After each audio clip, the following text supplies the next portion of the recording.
Hey, I wanted to do a quick update on the um, CCA CA16. I, some IEMs, just like some headphones, are amp dependent on on how they sound, and you don't really notice that unless you're trying out different things, right? And I typically run through my IEM testing both on two different portable amps, a couple of Bluetooth portable amps, desktop amp, that kind of thing, just to see, that what the consistent experience is with testing these things out. So I'm going to tell you that the I have been testing these on the Monoprice Monolith portable desktop amp, which I love this amp. If you got the money for this thing, I 100% recommend it. It is a fantastic amp, but it is just that. It's a DAC amp. There's no player. You have to have a player to feed this a USB signal or an audio signal of some kind. I typically use it on my desktop with an optical in, and works fantastic. Now, on this, the CCA CA16 sounds tremendous. A very clear, clean, and I really enjoy listening to them on this device a lot. So I did a review on them, and then I swapped the cable out because I had this cable laying around. It's a QDC cable, and it's a really nice cable. And um, I decided to start listening to them because I like them so much. I started trying them on different things.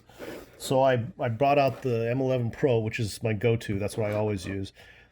And I noticed right away a difference in the sound quality. And the they sounded veiled is the best way to put it. They sounded plugged into the M11 Pro on the same songs as the THX amp. They sounded like there was something between me and the music, like it was cloudy or something, right? There was a veil between it. I didn't get the same clarity, and there's a couple of songs that I was listening to on the Monoprice portable amp that I just really liked on these. Like right away, I was like, "Ah, this is great," and I wanted to listen to the song all the way through because it sounded so good.